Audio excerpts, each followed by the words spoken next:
So let's see. Where do we have them ranked? I've got them. We both got them at 7. So they're in and around there. They're maybe on a trajectory towards the top of our rankings if they keep this up. Obviously, they had the big game against Chelsea over the weekend, and it was kind of a stalemate. And it didn't really seem like Jose went there to get anything but a point. And if he could nick 3 points, he would. That's kind of classic Jose. His philosophy is pretty much beat everybody you're supposed to and don't lose to the teams that you're competing with for a title, and that will eventually find you at the top of the table. Um, in maybe the past 3 or 4 years, when Jose was at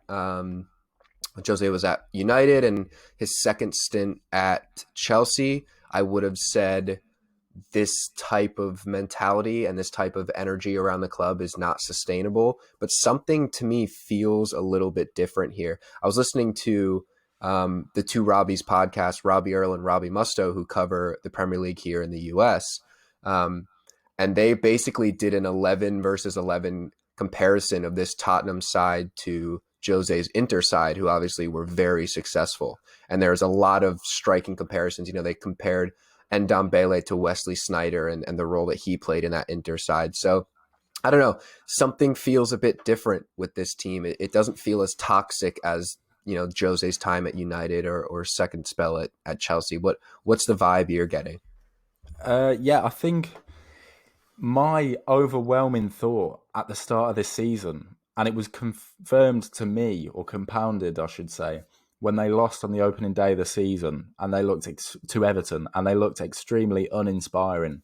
And I just thought Tottenham were a tired squad with a tired manager, and things needed to be seriously shaken up to get any results. But here's the thing. Mourinho did shake it up, but in such an under-the-radar way, no one really noticed it happening. And what I mean by that is, you've got the likes of Pierre-Emile Højbjerg coming in, who's their starting, one of their starting double pivot centre mids. You've got Reguilon playing at left back, who is exceptional. Everyone knew he was a good signing, but he's turned out to be so good so far. You've got Tanguy Ndombele, who cost him £60 million a year ago, but didn't get a proper run in the team last season. Now he looks like a completely different player in centre attacking mid. And he's got kind of shades of Paul Pogba about him. His balance, his dribbling is absolutely fantastic. Not got tons of goals in him, but he's looked a really good player for Tottenham. And then you've got Eric Dyer as well, who was playing as a centre mid most of the time, but he's been moved back to centre back. And Mourinho's put tons of trust in him as well. So Ndombele and Dyer, they were already there last year, but they're acting like new signings last season. Højbjerg was a totally underwhelming signing, but he's proved to be really important so far. And Reguilon wasn't a headline-grabbing signing. Everyone knew it was going to be good, but he's turned out to be absolutely fantastic so far. So, yeah. Do you know what I'm getting at, Adam? Yeah, I do. I just I guess I'm confused as to where you see this going wrong, because for me, I get, the opening day loss to Everton was not great, and I shared the same sentiment that it was very uninspiring, no energy whatsoever. But it kind of felt like the end of the Pochettino era was so rotten and at times toxic, with players, vocally saying that they want to leave and all sorts of contract negotiations. And it was just such a toxic club for so long at the end of that era. And you bring in Jose, who the styles of play are polar opposite from Pochettino to Mourinho. Pochettino is this high pressing, high energy, attacking, somewhat close to Klopp's heavy metal football, where it's just this all the time, foot to the floor. And then Mourinho comes in, and it takes a little while for the shift. You're going from such polar opposite styles of play. I think it's going to take a while naturally. And I think we're now finally seeing this team in its final form, what this team can be at its peak under Jose, with, like I said, with Harry Kane being this new facilitator where he's dropping back, and the two wingers, Bergwijn and Son, whether it's, Lamella or Bale to come in, running on, and him being able to spray balls left and right. And so far, no one's been able to stop it, except for Everton, really. Yeah. So I just don't see with this style of play that's kind of just so meticulous and so pragmatic in this kind of season where results have been so crazy and the defending has been shoddy all around the league. If you have one team that is a defensive stalwart and can stop anybody, it just feels to me like that's the team that's going to just skyrocket. Yeah. Well, I think the reason why I can see it going wrong, and I don't think they'll carry it all the way to first place in the Premier League at the end of the season, is because, firstly, a short and simple one. If they get any injuries to key players, big problem. Big, big, big problem. If Harry Kane goes down injured, let's say tomorrow, right? They're in massive trouble because he is the absolute heartbeat of their attack at the moment. They're completely reliant on him because he's been absolutely fantastic. Um, so they've got to get pretty lucky with injuries, especially in attack. That's one thing. And then the second thing is the tactics suggest to me. So when you come up against Guardiola's Man City and you soak up the pressure, you hope that they can't get through you, and then you spring a counter attack. That suggests to me that they don't fancy going toe to toe with the big team. They don't think they can do that. They don't think they're good enough to really go toe to toe with a big team. But I mean, yeah, go on. You got something to say? Go on. I don't know. I feel a bit differently about that. I feel like that's Jose saying, you can't beat us. It's not necessarily a concession of anything really.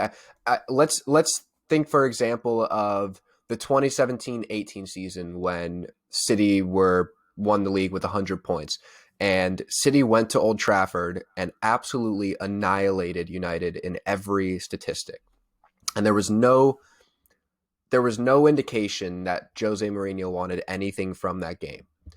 It feels a bit different to me now where it feels like Jose is saying, I know that you can't beat us, and we have enough weapons that if you are unable to beat us, at some point we will nick a goal. And I don't look at it like a Burnley trying to nick a win against a big side. It feels like to me because Jose does have a lot of talent at his disposal, it's less of a we're not willing to go toe to toe and more of a I just know you can't beat us, basically. To me, it feels more of like a power move than it is a concession of any sort of power or strength.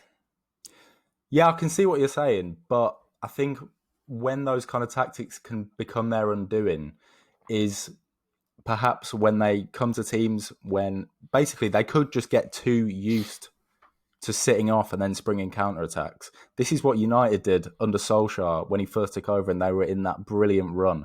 They sat off teams and they sprung great counterattacks and they were lethal when they did that. But what happens when that just becomes your plan A and you come up against, I don't know, a good defensive team like Newcastle who are going to sit off you and then you've got to slowly break them down. And you're not very well rehearsed in that kind of game plan. Then all of a sudden you could be in trouble.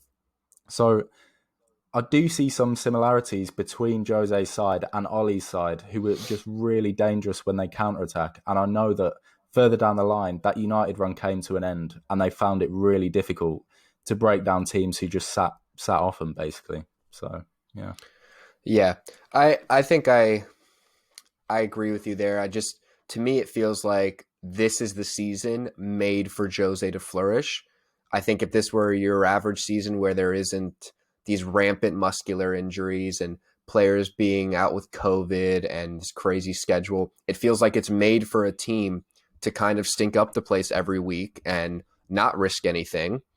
Just sit in, get your goals when you can get them, don't concede, and after this kind of shit show of a season, we'll just find ourselves on top. Basically, that kind of feels like maybe what the strategy is here. Is everybody else around us is so hectic and chaotic, we're just going to remain average, and we're just going to find ourselves at the top at the end of it. yeah. Now, I think they've got a reasonable chance, Spurs. I think they'll probably finish third or fourth, but that in itself would be a great achievement. And I think the top of the Premier League is going to be a lot more clustered than it has been in recent years. So even if they finish third or fourth, I think they'll be within 10, 15 points of top spot. And watching Tottenham most weeks, I am quickly becoming a Jose convert because he's basically just proven to me that he has still got it, and it's just that's fact at this point. You can't really dispute that.